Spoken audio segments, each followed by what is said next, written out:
राजनीतिक भूकंप बिहार में आया तो माना जा रहा था कि भारतीय जनता पार्टी अब जो कुछ कोर्स करेक्शन करेगी वो बिहार में करेगी संगठन में। वहाँ नीतीश कुमार और आरजेडी के एक साथ जाने के बाद बीजेपी ये सुनिश्चित करेगी कि स्टेट लेवल पर एक स्ट्रांग लीडरशिप, एक मजबूत नेतृत्व कैसे खड़ा किया जाए, सांगठनिक फेरबदल होंगे। लेकिन हो उल्टा गया, अप्रत्याशित गया, चौंकाने वाला हो गया।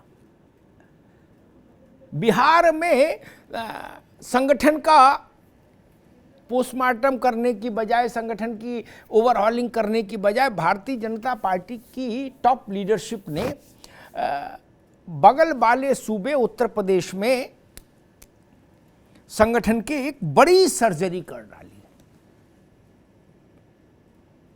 जिस दिन नीतीश बाबू शपथ ले रहे थे 8वीं बार पटना में, तो उधर लखनऊ में एक बड़ी सर्जरी भाजपा ने कर डाली। जो टॉप लेयर है, यानी जो सर्वोच्च पंक्ति है उत्तर प्रदेश में भाजपा की, संगठन से सरकार तक, उसमें उसने कई मोहरे हिला डुला दिए भाजपा के हाई कमान ने, केंद्रीय नेतृत्व ने। आप उसको मोदी शाह भी कह सकते हैं। संगठन महामंत्री सुनील बंसल तेलंगाना, पश्चिम बंगाल और उड़ीसा के प्रभारी बना के केंद्र में महामंत्री बना दिए गए कल। संगठन महामंत्री नहीं, राष्ट्रीय महामंत्री, और प्रभार रहेगा उनके पास तेलंगाना, उड़ीसा और वेस्ट बंगाल। उत्तर प्रदेश के ही रहने वाले बिजनौर के अखिल भारतीय विद्यार्थी परिषद के कार्यकर्ता रहे धर्मपाल, जो झारखंड में संगठन मंत्री का काम देख रहे थे पार्टी का, उनको बुला के लखनऊ बैठाल दिया गया संगठन महामंत्री के तौर पर। झारखंड बहुत छोटा सूबा है, लेकिन उत्तर प्रदेश देश का सबसे बड़ा सूबा है, प्रधानमंत्री यहीं से हैं, और उसमें महामंत्री संगठन होना बहुत बड़ी कुर्सी हो जाती है।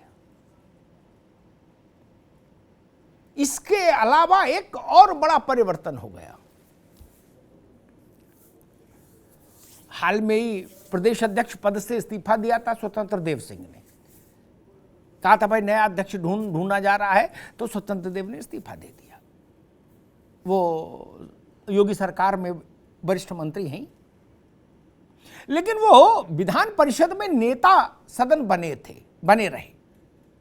कल स्वतंत्र देव से इस्तीफा ले लिया गया नेता सदन के पद से, और उसके 10-15 मिनट के भीतर उप मुख्यमंत्री केशव प्रसाद मौर्य को विधान परिषद में नेता सदन बना दिया गया। यह भी सामान्य कदम नहीं है। स्वतंत्र देव से इस्तीफा लेके केशव मौर्य को बना देना, इसके भी अपने अपने मायने हैं, अपने अपने अर्थ। चर्चा थी राजनीतिक गलिया भाजपा के अंतःपुर में कि दिनेश शर्मा नेता सदन बन सकते हैं विधान परिषद में। उनको कुछ मिला भी नहीं, सरकार में भी यही कुछ हो जाता। लेकिन पार्टी ने निर्णय किया कि नहीं, केशव प्रसाद मौर्य, यानी बंसल का जाना और मौर्य का प्रमोशन, और इस सब के बीच में एक ऐसे व्यक्ति को उत्तर प्रदेश में संगठन के सबसे महत्वपूर्ण पद पर आसीन कर देना, जिसके अभी जिसके बायोडेटा में अभी कोई सांगठनिक चमत्कार दर्ज नहीं हो पाए, अभी उनकी उतनी आयु नहीं। धर्मपाल, ऐसा क्यों किया? ये बड़ा सवाल है, छोटा सवाल नहीं है। क्या भारतीय जनता पार्टी उत्तर प्रदेश को लेकर बिल्कुल निश्चिंत है? उसको लगता है कि नहीं, यहाँ जड़ें इतनी मजबूत हैं, इतना अपना खूंटा मजबूत गड़ा कि अब यहाँ कोई बैठे कोई रहे संगठन में, अब तो जय जय है। क्या योगी ब्रांड योगी इतना मजबूत है भाजपा की दृष्टि में, पार्टी हाईकमान की दृष्टि में, कि उनको लगता है योगी जी हैं तो फिर क्या बम बम? या इस सबसे इतर लगता है कि नहीं भाई मोदी जी हैं इसलिए सब बम बम? तीन में कोई बात तो होगी। वो क्या बात है उसको जरा समझें, और इन सब परिवर्तनों से विपक्ष पर क्या असर पड़ेगा। क्योंकि उत्तर प्रदेश में कोई भी छोटी भी राजनीतिक घटना होती है तो उसका असर देश भर की राजनीति पर पड़ता है, क्योंकि सबसे बड़ा सूबा है और बड़े राजनेताओं का क्रीड़ांगन है, खेल का मैदान है उत्तर प्रदेश। अंदर की बात क्या है? स्वाभाविक राजनीति में जो दिखता है वही अंतिम सत्य नहीं होता। जो नहीं दिखता है कई बार अंतिम सत्य वहां जाकर टिकता है। लोग समझ रहे थे कि ऑपरेशन बिहार में करोगे, आप कर दिए उत्तर प्रदेश में। नहीं जी और ऐसा ऑपरेशन कर दिए कि कोई ये नहीं कह सकता कि हम जीते और कोई ये नहीं कह सकता कि हम हारे। अभी ये समझना चाह रहा था कि सुनील बंसल को लोकसभा चुनाव में जब पौने 2 साल से 1.5 साल, पौने से 2 साल करीब का समय कुल बचा हो, उस समय तेलंगाना, उड़ीसा और पश्चिम बंगाल, ठीक, ये भाजपा के लिए देश में सबसे कठिन राज्य, इनसे कठिन कोई राज्य नहीं बीजेपी के लिए, ठीक। तेलंगाना कहो कुछ भी, लेकिन सच्चाई है ये, बीजेपी हमसे ज्यादा तो बीजेपी के लोग जानते हैं कि ये 3 राज्य अभी जीतने लायक स्थिति बहुत दूर की बात है। बंगाल, कैलाश विजयवर्गीय वहां गए थे ना, महामंत्री इंचार्ज होके विजयवर्गीय, उसके बाद से इंदौर में ही है, पर बाहर का तो कोई खेल ही खत्म हो गया। तो मैं समझ, एक चर्चा प्रदेश में उठ रही है कि भाई सुनील बंसल को अचानक से यहां से हटाकर इतने कठिन राज्यों में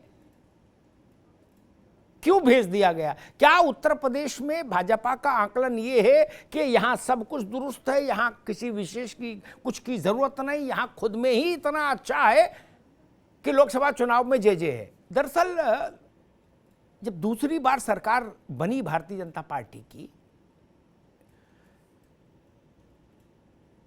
भाजपा के लोग मेरी इस बात से सहमत होंगे कि भाजपा के इतिहास में उत्तर प्रदेश में जितने भी संगठन महामंत्री रहे उनमें सबसे ज्यादा डोमिनेटिंग सुनील बंसल रहे।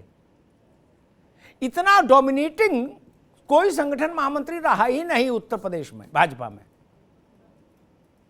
तो दूसरी बार जब सरकार आई तो ये सुगबुगाहट लखनऊ से दिल्ली तक थी कि अब नए संगठन मंत्री के लिए की जरूरत उत्तर प्रदेश में पड़ेगी।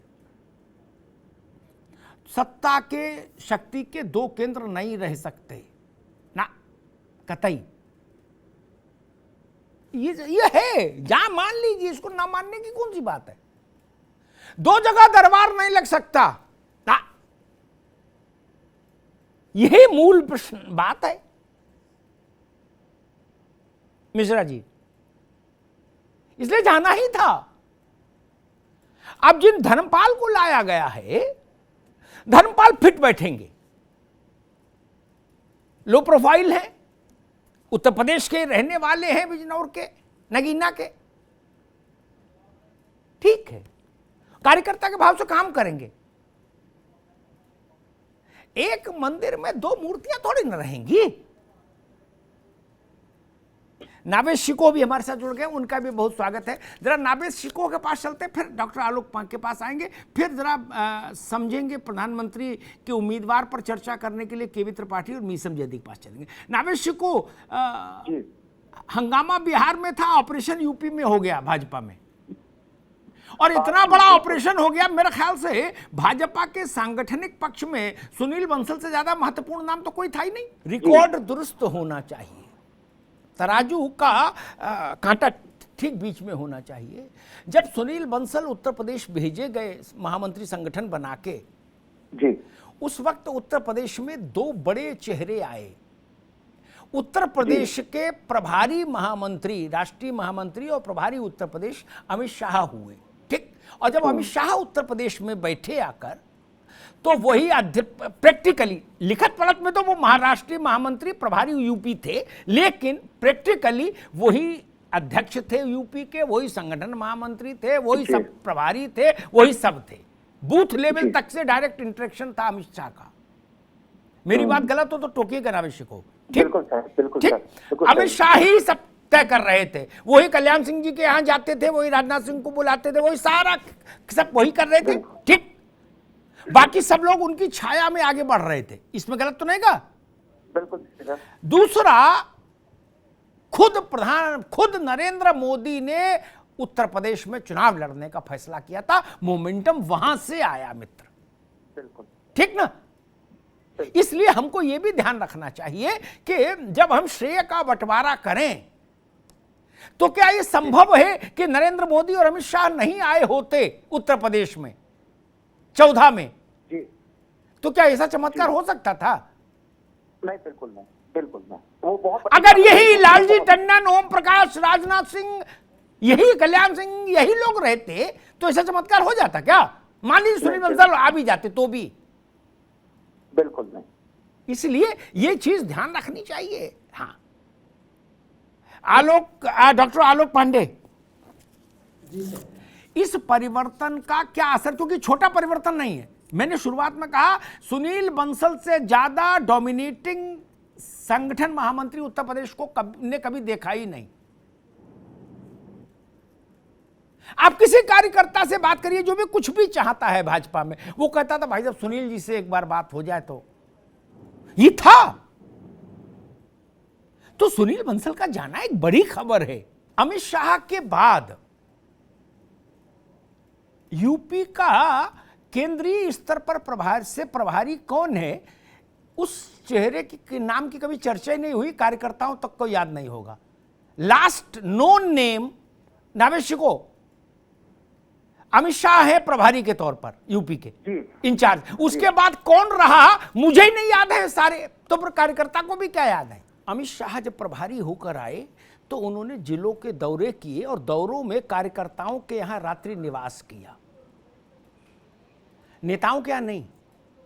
सांसद, विधायक, मंडल अध्यक्ष, जिला अध्यक्ष, लोग फलाने अध्यक्ष, ढिकाने अध्यक्ष नहीं, रैंडमली किसी भी आदमी के कंधे पर हाथ रख दिया, बोले चलो तुम्हारे यहां रुकेंगे। रात भर उससे समझा जिले में क्या हो रहा है, रास्ता वो बना के गए थे। बाद में लोगों को उस पर चलना था। तो केवी त्रिपाठी जी, दो विषयों पर आपकी राय चाहिए मुझे। एक तो ये यूपी में जो बड़ा बदलाव है, ये इतना बड़ा बदलाव है कि इस पर सारी पार्टियों पर असर पड़ता है। भाजपा बढ़ती है तो भी बाकी के लिए मुसीबत है, भाजपा घटती है तो भी आपके लिए खुशखबरी है। कुछ तो होगा, बढ़ेगी या घटेगी, कुछ तो करेगी तो आप प्रभावित होंगे सीधे, जयदी साहब भी होंगे। और दूसरा एक ये कि अभी आप ममता बनर्जी से नहीं निपट पा रहे थे, पवार साहब की हसरतों से नहीं निपट पा रहे थे, अब सब पर भारी नीतीश बाबू आ गए और सब उनके पीछे लाम बंद हो रहे हैं, कह रहे अब नीतीश कुमार वर्सेस नरेंद्र मोदी लड़ाई होगी। यानी मतलब ये स्थिति आ गई कि कांग्रेस में गांधी परिवार से कोई मानने तैयार नहीं कि नहीं, गांधी परिवार के पीछे नीतीश बाबू ये ताकत लगाएंगे। वो कह रहे अब नीतीश बाबू लगेंगे, अब कौन है भाई। तो उसमें कुछ विधायकों की जरूरत थी खरीदने की, तो 20 विधायक दिल्ली आ गए। जयदी साहब आप भी सुन लो, ये सब जानकारी रहनी चाहिए, आगे बड़े नेता बनोगे तो ये सब जानकारी होनी चाहिए। 20 विधायक दिल्ली आ गए, उन्होंने यहां संपर्क किया कि भाई हमारा लगवा दो रेट तो हम बिक जाए तो काम आगे बढ़े। तो रेट वेट खुला, मैं जैसे बता रहा हूं वैसे ही होता है राजनीति में, इसमें चौंकना नहीं, ना बहुत लोड लेना हार्ट पे, ऐसे ही होता है। इसमें मैं तो टीवी पे हूं इसलिए कुछ संवेदनशील विषय नहीं खोल रहा हूं, वरना होता इससे भी नीचे है। तो किसी ने मुख्यमंत्री पद के सबसे प्रभावशाली उम्मीदवार को नॉक किया वहां और कहा कि भाई अगर आप कहो तो हम लाइन अप करा दें। क्या अब है मूल बात, उन्होंने कहा कि भाई साहब मैं इनको अगर पेमेंट कर दूं 200 के आसपास जाएगा, है 200 के आसपास, ठीक। और मान लीजिए हाईकमान ने बाद में केवी त्रिपाठी पे दांव लगा दिया, तब बिल्कुल पहले चेहरा क्लियर हो जाए तब। राजनीति ऐसे होती त्रिपाठी जी। ऐसा संत कौन है जो कहे बाद में देख लेंगे, अभी लड़ते रहो ना। वो गाड़ी में धक्का ही तब लगाते जब ये तय कर लेते गाड़ी में बैठेगा कौन, चलाएगा कौन। खाली पीली धक्का लगवा लो और बाद में निकल जाओ, ऐसा ऐसा भला कौन करता है ना। मी समझे थी। वही सवाल आपसे, भारतीय जनता पार्टी का ऑपरेशन एक, और नीतीश के आने के बाद उत्तर भारत में यानी हिंदी भाषी भारत में पिछड़ों का सबसे बड़ा चेहरा या ऐसा चेहरा जो राष्ट्रीय स्तर पर, चूंकि अब लालू जी मुलायम सिंह यादव दोनों सक्रिय नहीं स्वास्थ्य के कारणों से, ठीक, तो सबसे बड़ा चेहरा, नोन चेहरा अब बचते हैं नीतीश कुमार। क्या आप मान रहे हैं, देख रहे हैं कि अब नीतीश कुमार के पीछे लामबंद होगा अपोजिशन, एक, और दूसरा भाजपा ने यूपी में ये बड़ा परिवर्तन क्यों किया। चयनित नामित मुख्यमंत्री और निर्वाचित मुख्यमंत्री की हैसियत में जमीन आसमान का अंतर होता। कुर्सी एक ही होती, लेटर हेड एक ही होता, सील मोहर एक ही होती है, लेकिन जिसको औरा बोलते हैं ना अंग्रेजी में, हिंदी में आभा मंडल या भौकाल या हैसियत, कुछ भी मान लो, इकबाल, कल्याण सिंह जी कहते थे इकबाल, वो उसमें जमीन आसमान का अंतर होता था। पहले कार्यकाल में Yogi Adityanath nominated chief minister थे, दूसरे कार्यकाल में निर्वाचित मुख्यमंत्री हैं, इलेक्टेड हैं जनता से जी। क्या इसका फर्क देख रहे हैं आप, इस परिवर्तन जो हुआ है ऑपरेशन? वही बात मनोनीत और निर्वाचित, कल्याण सिंह भाजपा के, अब योगी जी सेकंड टर्म से पहले एकमात्र मुख्यमंत्री थे जनता से निर्वाचित, तो उनका और आपने देखा ही होगा, उस वक्त आप पत्रकारिता कर रहे होंगे लखनऊ में, तो बिल्कुल ठीक। उस समय आपको याद है संगठन महामंत्री कौन था? कोई याद नहीं होगा जी, नहीं। किसी का दरबार लगता था? नहीं। लालजी टंडन थोड़ी बहुत करते थे कोशिश, लेकिन लगा नहीं पाते थे, बिल्कुल ठीक। गाजीपुर से गाजियाबाद, बस्ती से बहराइच तक एक ही नाम होता था, कल्याण सिंह। वही ये सेकंड बार जब भाजपा आई है, इस बार दूसरी बार,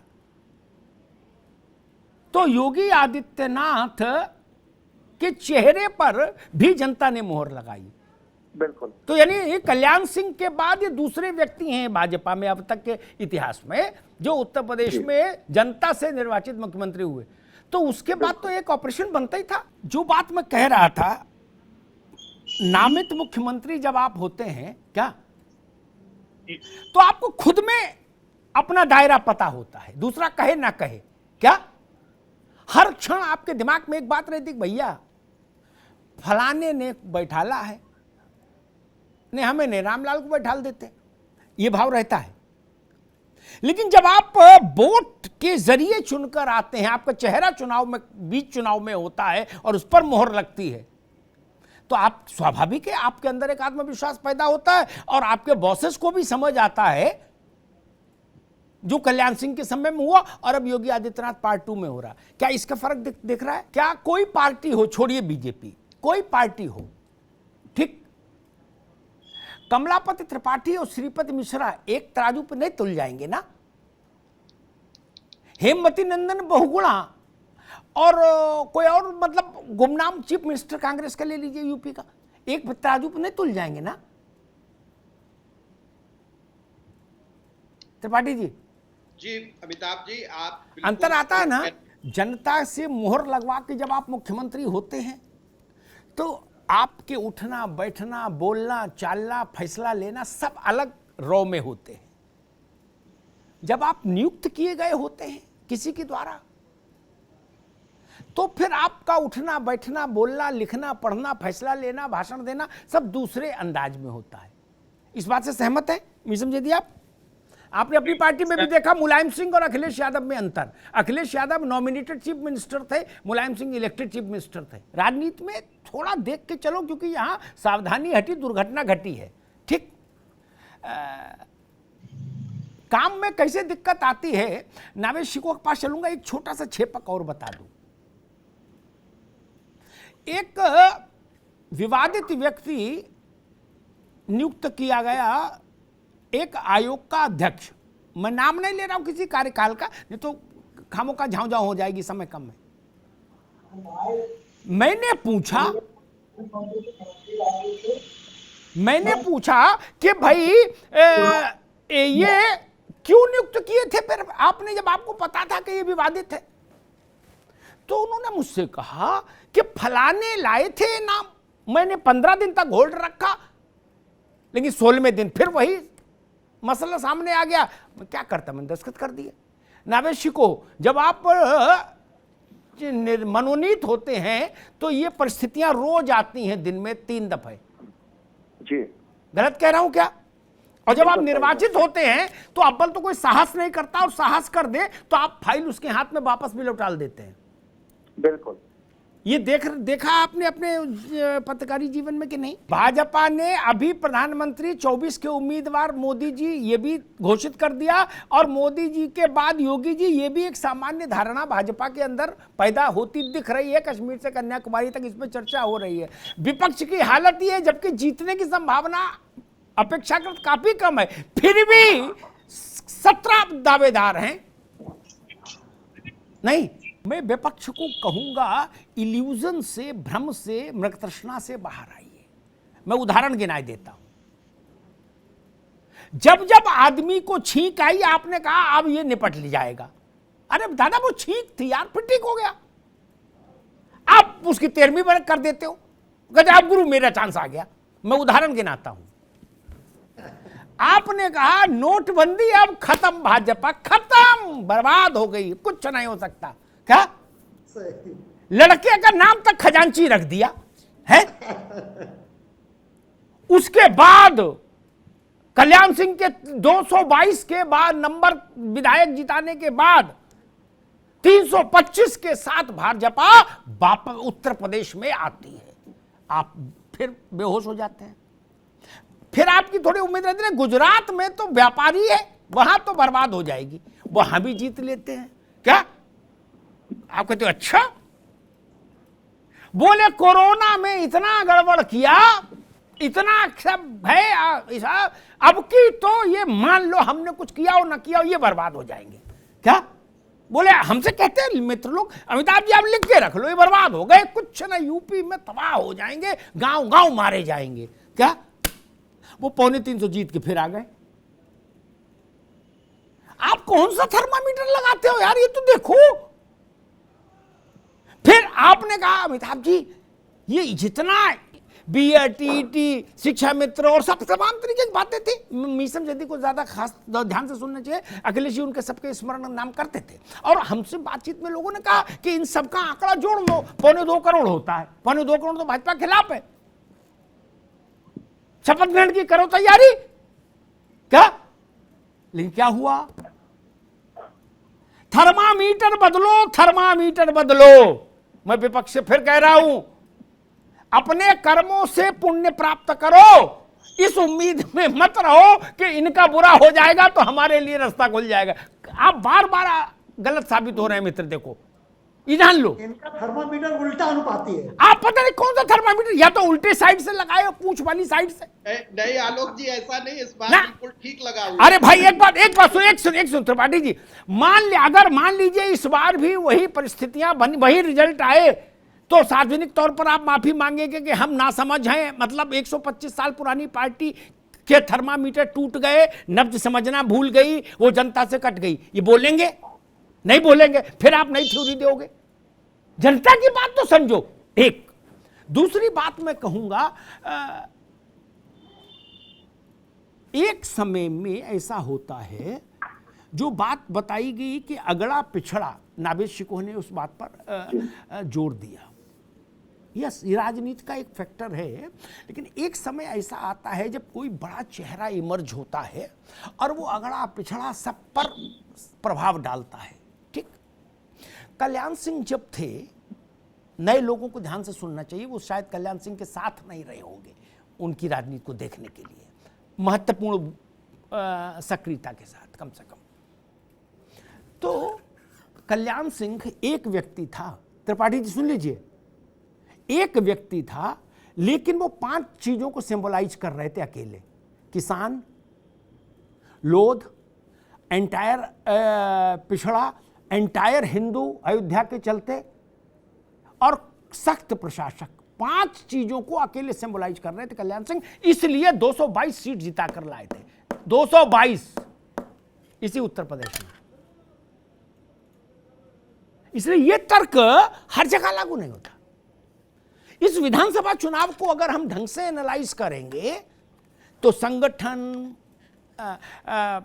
आरएसएस, बीएचपी, प्रधानमंत्री की छवि और सारी चीजें एक साथ के रखने के बाद भी भाजपा के एमएलए के उम्मीदवार जो लोग थे, उन लोगों ने मुझे इससे कहा कि भैया इलाका में 5-6%, 7% वोट तो बाबा का हो गया। यही व्यक्ति को बड़ा बनाती है, यही व्यक्ति को बड़ा बनाती है। तीसरी धारा, सारी बात ठीक है, लेकिन मुलायम सिंह के चेहरे का भी वोट था ना, इसलिए मुलायम सिंह थे, वरना अजीत सिंह नहीं मुख्यमंत्री हो जाते। नवेश को अगर आपको ध्यान हो, बीपी सिंह उनके साथ खड़े थे ना, लेकिन वोट मुलायम सिंह के साथ था। यह फर्क होता है जो मैं देख पा रहा हूं। और व्यक्ति इमर्ज कैसे होता है, मोदी जी जब गुजरात के चीफ मिनिस्टर थे तो एक बार उन्होंने 26 जनवरी पर शायद, या 15 अगस्त पर एक लाल किले की प्रतिकृति बनवाई और उस पर भाषण दिया एज चीफ मिनिस्टर। तो मुझे याद है कांग्रेस के मित्रों ने कहा था कि देखो ये दिन में सपना देख रहे हैं, अरे लाल किले से इनका क्या लेना देना। क्या हुआ, क्या हुआ? आप लाल किले का रास्ता ही भूल गए क्या? वो धुआंधार झंडा फहराते जा रहे हैं क्या? ऐसे ही नेता इमर्ज होता है भाई। 2011 में कौन ये मानने को तैयार था कि नरेंद्र मोदी भारत की राजनीति पर इतने प्रभावशाली ढंग से कश्मीर से कन्याकुमारी, असम से वहां तक छा जाएंगे? कांग्रेस की 44 सीट आएंगे, ये क्यों सोच सकता था? और मैं एक बात बता दूं, त्रिपाठी जी योगी व्यक्ति हैं, लेकिन शायद कभी अभी स्मरण तत्काल ना हो, इमरजेंसी में सबसे बुरी गति हुई कांग्रेस की, ऐसा माना जाता है।